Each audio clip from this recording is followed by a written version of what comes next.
오늘 제목은 보상은 보장되어 있는 것인가 하는 이야기입니다.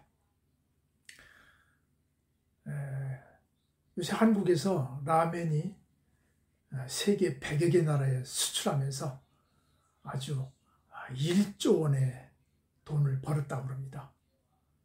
정말 대박을 터뜨린 겁니다.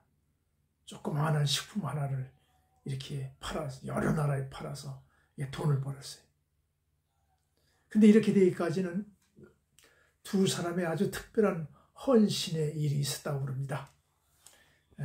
그 얘기를 해보면 그렇습니다. 60년 전에 그 삼양식품 사장 전중윤 사장이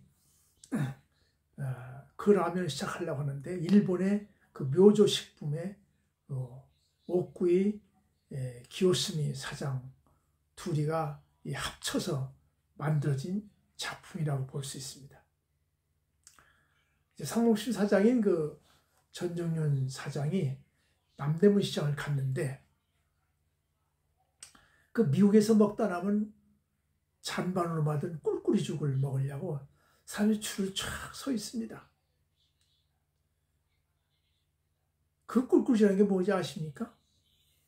미국 사람들이 먹다 남은 밥과 반찬을 섞어서 죽을 써서 먹는 것이죠. 죽으로. 근데 거기에는 깨진 단수 들어있고 또 때로는 담배꽁초 들어있고 그렇습니다. 그걸 본 이 사장이 이 백성들에게 좀 값싸고 배부르게 먹어야 할 것을 해야 되겠다. 그렇게 생각을 했습니다. 그래서 떠오른 것이 일본에서 먹었던 라면이 생각이 났습니다.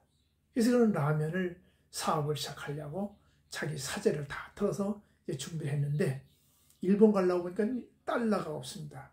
일본은 달러와 교역해야 되기 때문에 그래서 그것이 없어가지고 이제 중앙정보부를 찾아가서 김종필 중앙정보를 찾아갔대요.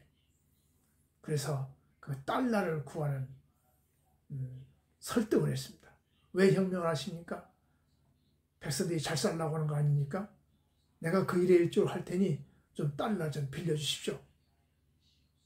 하고 설득을 해가지고 그 달러를 구해가지고 일본을 갔답니다. 그 일본의 좋은 라면 회사, 인류 회사를 찾아갔더니 거절당했어요. 여러 라면 회사를 가는데 거절당했는데 마지막에 묘조식품을 찾아가니까 그 사람과 대화를 하게 됐습니다. 그래서 그 사장이 그 얘기를 나누는데 그런 걸 질문했어요. 왜 라면 사업을 하려고 하십니까? 하니까 이 삼양식품 사장이 꿀꿀이 먹는 우리 백성들이 좀 배부르게 먹고 싶습니다. 배부르게 먹이고 싶습니다. 하여튼 그 사장이 그 말에 감동을 받은 것 같아요. 그래가지고 내일부터 우리 공장에서 기술을 배우시오. 로얄티는 받지 않겠습니다. 그리고 열흘 동안 기술을 배웠습니다. 근데 가장 중요한 그 라면 비법은 알려주지 않는 거예요. 그래 이제 할 수 없이 그냥 공항으로 이제 한국에 오려고 공항에 왔는데 그 사장이 봉투를 들고 공항에 찾아왔습니다. 그러더니 그 내놓으면서 저희가 작은 선물입니다. 이거 라면의 스프의 배합 비율인데 그 회사에 몇 사람은 아는 비밀입니다. 이걸 가져가셔서 라면 잘 만들어서 사업을 하십시오 하고 주고서 그냥 가버렸다는 거예요. 그로 인해서 이제 그 사업을 시작하게 된 것이죠. 그때 당시에 그 담배값이 얼마냐면 담배값은 25원이었고 또 커피값은 35원이었는데 그때 라면이 10원이었어요. 정말 쌌어요. 나도 많이 먹었습니다. 좋아했죠. 그렇게 탄생한 그것이 오늘 정말 한국에 대박을 흩뜨린 그런 큰 사업이 되었습니다. 인류 역사를 바꾼 대박을 터뜨려서 그런 사업이 있습니다. 그중에 제일 처음에 된 것이 그 비단입니다. 로마 사람들은 중국의 비단과 도자기를 갖기 위해서 엄청난 금을 중국에도 가져왔어요. 그래서 로마 사람들은 그 비단 있는 것이 최고의 그 가치였고 일이었습니다. 그래서 그때 실크로드도 생기고 그러면서 중국에 많은 금이 들어왔죠. 두 번째로 대박을 터뜨린 것이 뭐냐면 스페인의 은입니다. 식민지에서 은을 캐가지고 스페인으로 많이 들어와 스페인이 많이 부가 쌓였어요. 그것이 오히려 스페인에게는 더 나쁜 것이 됐는데 너무 화려하고 너무 사치와 향락에 빠지게 됨으로써 인플레이션이 일어나서 그 스페인이 아주 오히려 쇠퇴하고 약해지는 나라가 되고 말았습니다. 그 다음으로 대박을 터뜨린 건 뭐냐면 영국이 그 향신료 또는 면화 또 후추 이런 것들이었습니다. 이것은 뭐 금하고 똑같은 값으로 거래됐다고 그래요. 그렇게 많이 비싸지고 대박을 터뜨린 상품. 영국에서는 그 면화를 갖다가 방적기계를 만들어가지고 세계에 옷을 팔아서 대박을 터뜨린 사건입니다. 20세기 와서는 뭐가 대박이냐면 바로 컴퓨터가 대박이에요. 그것이 쫙 퍼져가지고 세계에 없는 데가 없죠. 안 쓰는 데가 없고. 그 빌 게이츠가 그걸 팔아서 갑자기 세계 1등 부자가 됐어요. 대박을 터뜨린 겁니다.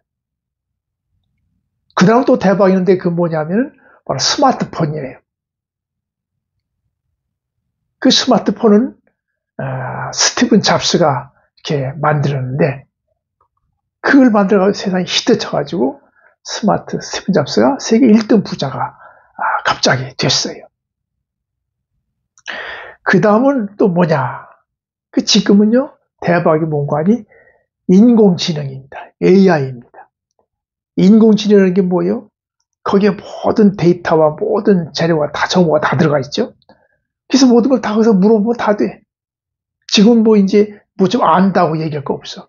AI한테 물어보면 다 되니까. 그 AI가 지금 대박을 터진 1등 상품이고 1위 부자 1위입니다. 이렇게 많이 변했죠. 우리나라의 그 삼성의 반도체 아시죠? 삼성 반도체가 은근히 정말 대박을 터뜨렸어요. 그래서 우리나라에 약 1천조 원어치를 이렇게 벌었다고 합니다. 그만큼 우리나라에 도움을 많이 준 것이죠. 이렇게 시대에 따라서 그 대박 터뜨린 사업들이 있습니다.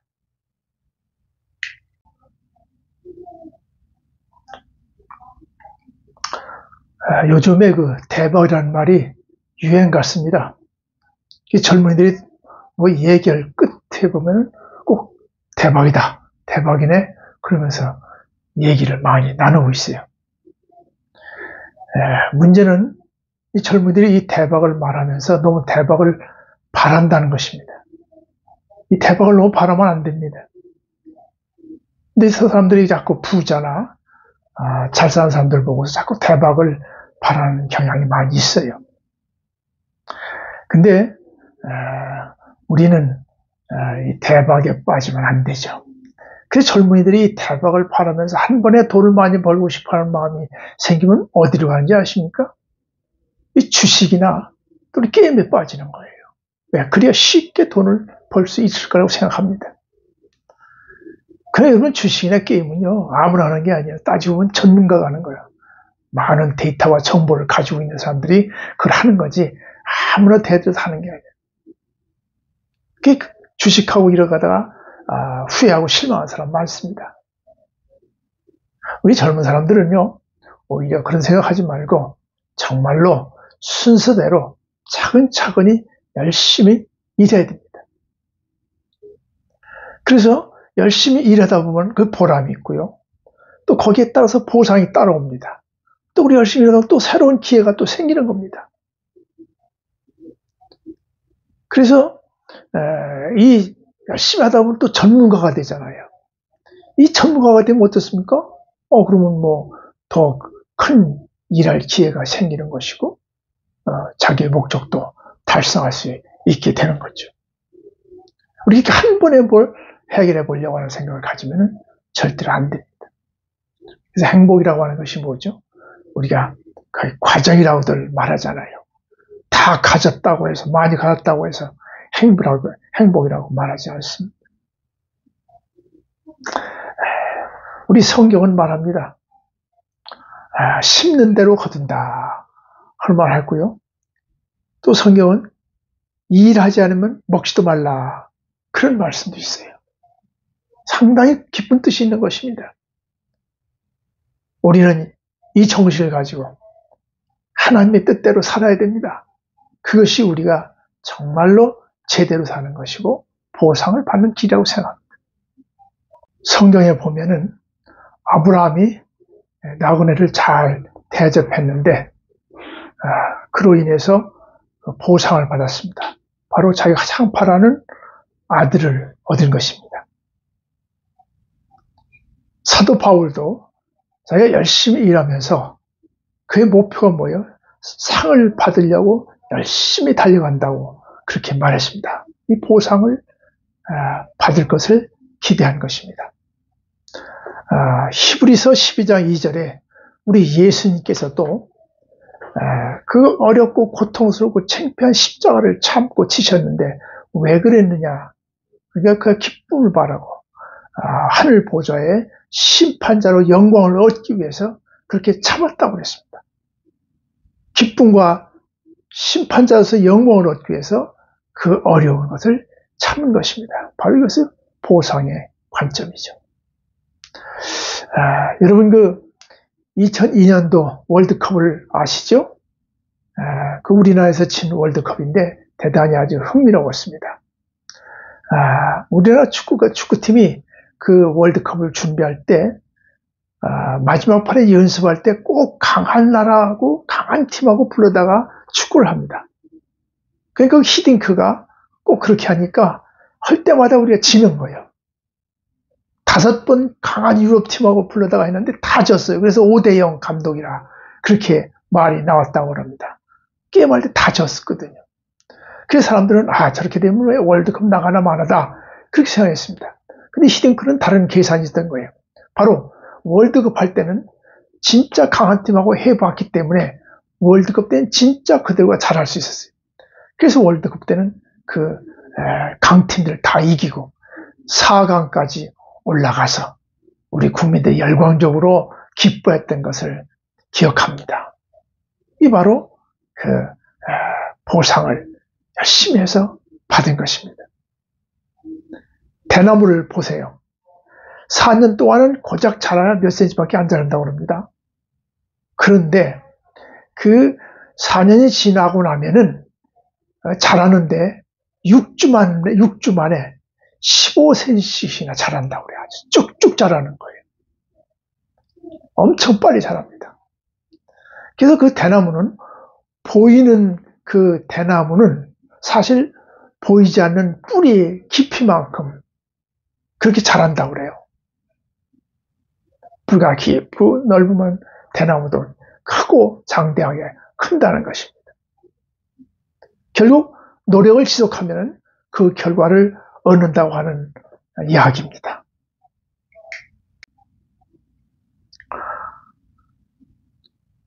사진사에게 인기 있는 곳이 있습니다. 그 폐쇄된 철도역이라고 합니다. 그 중에서 그 보근역이라고 하는 있는데 아주 사진 촬영 장소로 인기가 대단히 많다고 그래요. 어느 사진사가 이제 거기 사진 찍으러 갔는데 젊은이가 철로에 누워 있더래요. 그래서 이거 요상하게 뭐 사진 찍으려고 그러나 보다 하고 그때 물어봤습니다. 왜 여기 누워 있습니까? 그러니까 그 청년이 그러대요. 철도에 자살하려고 그럽니다. 그러대요. 왜 자살하려고 그럽니까? 그러니까 세상에서 아무리 노력해도 되는 게 없고 다 망해서 자살하려고 그럽니다. 그러고 말하더라는 거예요. 그래서 이 젊은이가 말했습니다. 여기는 기차가 안 다닙니다. 자살할 수 없어요. 그러니까 이 사람이 벌떡 일어나가지고 뛰어서 도망가더래요. 세상에서 이렇게 이 사람처럼 무슨 일을 했자고 해서 당장 보상이 오고 당장 결과가 나타나는 것은 아닐 것입니다. 그럴 때도 있죠. 근데 이럴 때 세상이 안 된다고 해서 철도에 누워 있을 것이 아니라 정말 이럴 때 우리는 하나님을 찾아야 되고 정말 이럴 때 우리가 기도할 수 있는 기회인 것입니다. 그래서 우리가 여기에서 자기 삶의 문제를 가지고 하나님 앞에 매달려 기도하고 하나님의 원칙을 좀 발견하고 그래서 새로운 그런 그 마음을 가져야 될 거 아니에요. 정말 열심히 살았냐 한번 물어봐야 됩니다. 정말 열심히 잘 살았다고 한다면요. 자기가 하는 일의 전문가가 됐어야 돼. 그래야 열심히 산 거야. 그렇게 전문가가 됐다면요. 그 방면에서 언젠가 자기 찾는 사람이 있을 것이고 그 자기 뜻이 이루어질 기회가 될 것입니다. 그래서 우리 젊은이들은요. 좀 도전하는 정신이 필요해요. 그래서 이 도전 정신이 없다고 한다면 그건 정말 청년이 아닙니다. 오늘 우리는 하나님 앞에 이런 정신이 꼭 필요한 줄로 압니다. 제가 어느 날 목사님들과 함께 회의를 끝나고 목욕탕에 갔습니다. 목욕하는데 사람이 들어오는데 우리 교인이 들어오는 거예요. 근데 그 교인은 며칠 전에 내가 목사님들 데리고 가서 많이 팔아준 그런 사업하는 사람이에요. 근데 막 들어와서 나는 그냥 손만 흔들고 간단히 했으면 좋겠어. 그냥 손만 흔들고 그만두려고 그러는데 이 사람이 소리를 지르면서 목사님이냐고 그러면서 손을 그냥 내밀면서 그리고 나한테 다가와요. 아니 그냥 그 거시기를 말이야 덜렁덜렁 흔들면서 막 악수하러 오더라고. 그리고 악수하면서 뭐라고 그러는 거 아니? 아유 목사님 지난번에 감사했습니다. 그러고선 악수하고 가는 거예요. 제 손이나 흔들고 그냥 말았으면 좋겠는데 거기서 그렇게 인사하라고 오는 거예요. 그런데 그때 생각했어요. 사람은 참 그 보상 심리가 많구나. 저는 그래서 이렇게 인사하려고 오는가 보다. 그런 걸 느꼈어요. 작년도에 23년도에 우리나라의 6.25 참전 용사들 세계에 있는 6.25 참전 용사들 불러서 대접을 했어요. 그때 그 6.25 참전했던 허먼 힐림스 군인이 우리나라에 왔는데 그런 간증을 했습니다. 무슨 일이냐면은 6.25 우리나라에서 6.25에서 막 싸우는데 북한군이 기관총을 막 쐈답니다. 이 사람이 총을 맞고 정신이 없어가지고 막 그러면서 낭떠러지에 떨어가지고 기절했어요.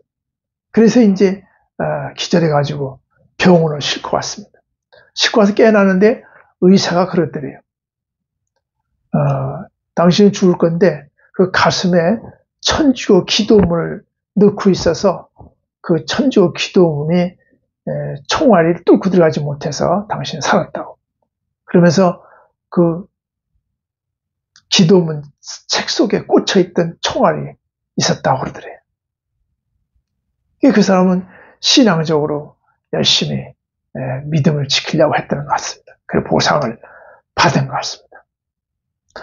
성경은요, 우리에게 이 세상적인 보상이 아니라 영적인 보상에 대해서도 말씀하고 있습니다. 사도 바울은 골로새서 1장 24절에 그런 말씀을 했습니다. 나는 이제 너희를 위하여 받은 괴로움을 기뻐하고 그리스도의 남은 고난을 그의 몸된 교회를 위해서 내 육체에 채워놓으라 그랬어요. 그리고 자기는 그 사도 바울은 자기가 고생하는 것이 교회에게 복이 되는, 교회가 무언가 보상을 받는 일이 이루어진다고 믿었습니다. 영적인 보상을 말하는 거예요.